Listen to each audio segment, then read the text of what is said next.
ముందుగా వేదిక టీవీ ప్రేక్షకులకు స్వాగతం. వేదిక టీవీ చేపడుతున్న సర్వే ఏదైతే ఉందో ఇది కేవలం ప్రజల అభిప్రాయాలు మాత్రమే. వేదిక టీవీ అభిప్రాయం కాదు. నిజాన్ని నిర్భయంగా ప్రజలతో మాట్లాడి చర్చించడానికి వేదిక టీవీ ఎల్లప్పుడూ కృషి చేస్తుంది.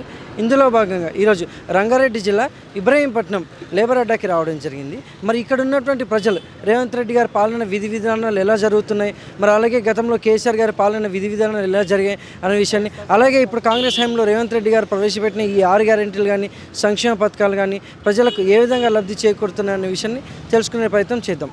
రిపోర్టర్ కార్తిక్ గౌడ్, వేదిక టీవీ. నమస్తే సార్. నమస్కారం. మీ పేరు సార్? నా పేరు యాదయ్య గౌడు. ఏం చేస్తుంటారు సార్? మాజీ సర్పంచ్ మాడుగుల మండల్ మాడుగులే.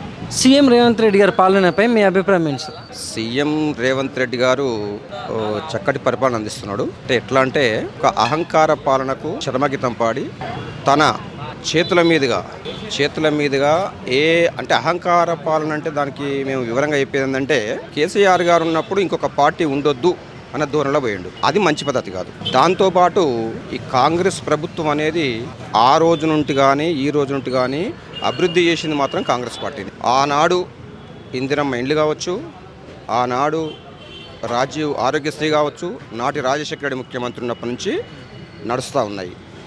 నాటి రుణమాఫీ, రైతులకు రుణమాఫీ విషయంలో కానీ ప్రతిదీ, ఆరోగ్యశ్రీ కానీ రుణమాఫీ కానీ 2 రూపాయలకు కిలో బియ్యం కానీ ఇందిరమ్మ ఇండ్లు కానీ ఇందిరమ్మ పెన్షన్లు కానీ ఏవైనా అభివృద్ధి అనేది సంక్షేమ పథకాలు అనేది ఆనాటి కాంగ్రెస్ ప్రభుత్వం నుంచి అమలైనవి. దాన్ని ఎవరైనా ఇది వివరంగా చెప్తారు. దీన్ని ఇంకా ఏంటంటే ఆనాటి నుంచి కూడా నాటి రైతులకు కూడా రైతు రుణమాఫీతో పాటు ప్రాజెక్టులు కూడా, నాటి ప్రాజెక్టులు ఇప్పటికి కూడా చెక్కు చెదరలే. నాటి రోడ్లు కూడా ఇప్పటికి చెక్కు చెదరలే. ఎందుకంటే నాణ్యత, ఎక్కడ కూడా నాణ్యత లేని పనులు చేయలే వాళ్ళు కాంగ్రెస్ ప్రభుత్వం. అది నా అభిప్రాయం. ఎవరిని విమర్శించేది కాదు, ఎవరిని సమర్థించేది కాదు, ఇది మాత్రం వాస్తవం. మరి గతంలో కేసీఆర్ గారి పాలనపై మీ అభిప్రాయం ఏంటి సార్? కేసీఆర్ గారు పాలన అందించడంలో వాస్తవమే. కొన్ని అంటే ఏకచక్రాధిపత్యంగా, అంటే వాళ్ళు ప్రాంతీయ పార్టీ కదా, సొంత నిర్ణయాలు చేసిండు, సొంత లాభం కొరకు చేసిండు. అది వాళ్ళ పాలన వేరు, ఇదేమో జాతీయ పార్టీ అయినా జాతీయంలో అంటే ఎక్కడైనా దేశంలో ఏ కాన్స్టిట్యున్సీలలో కూడా ఒక నిర్ణయానికి వచ్చినామంటే అది ఇంప్లిమెంట్ చేయాలనే ఉద్దేశం. ఏదైనా చేసిరంటే అది పర్మనెంట్గా ఉంటుంది, ఈ నెల ఉంటుంది, వచ్చే నెల ఉంటుంది, వచ్చే సంవత్సరం ఉంటుందని కాదు. అది జాతీయ పార్టీ ఒక నిర్ణయం తీసుకుందంటే దేశ స్థాయిగా, జాతీయ స్థాయిలో చిరస్థాయిగా ఉండే పథకాలు అవి. Thank you sir. నమస్తే సార్. నమస్తే అండి. మీ పేరు సార్? నా పేరు జంగయ్య గౌడు. ఏం చేస్తుంటారు? నేను బిజినెస్ చేస్తుంటా. సీఎం రేవంత్ రెడ్డి గారి పాలనపై మీ అభిప్రాయం ఏంటి సార్? గత పాలన రేవంత్ రెడ్డి గారు, కేసీఆర్ గారు వాళ్ళు దొరల పాలన అయితే వీళ్ళది రెడ్ల పాలన. వాళ్ళు అహంకారపూరితతో ఉంటే వీళ్ళు ఇంకో అదే టైపులు. ఏదైనా కూడా పబ్లిక్కు అవసరం వచ్చే పనుల మీద మాట్లాడకుండా అసెంబ్లీలో కానీ బయట కానీ చెప్పేది ఒకటి, చేసేది ఒకటి. కొండంత రాగం తీసి ఏమంటారు చూడు, పాట పాడినట్టు వేరే వాళ్ళని కూడా మన అగౌరవపరచొద్దు కానీ ఆ టైపులో ఉంది ఈ పరిపాలన వచ్చేసి. ఈ పరిపాలన ఎంతసేపు ఉన్నా కూడా వాళ్ళ డప్పాలు కొట్టుకోవడం, వాళ్ళ పథకాలను చెప్పుకోవడం, ఎవరిదో పథకాలు సెంట్రల్ స్కీమ్స్ కూడా ఇంప్లిమెంట్ చేస్తుంటే కూడా వీళ్ళే మొత్తం శిలా పలకాలు పెట్టుకోవచ్చు. దాంట్లో వినా చాలా వరకు మాత్రం వీళ్ళు చేసేది మాత్రం శూన్యం ఉంది. సేమ్ కేసీఆర్ గారు ఎట్లయితే ఉన్నారో ఇప్పుడు రేవంత్ రెడ్డి గారు కూడా సేమ్ అదే పరిస్థితి ఉంది. ఇక అంతే ఉంది కదా. ఇప్పుడు ఏముంది, ఏం చేసిర్రు? 16 నెలలకు వచ్చింది. ఇప్పటికీ వాళ్ళు పెట్టిన గ్యారంటీలు ఏమున్నవి? బస్సు అన్నారు, ఆ బస్సులతో ఇప్పుడు పెద్ద ఒరిగేది ఏం లేదు.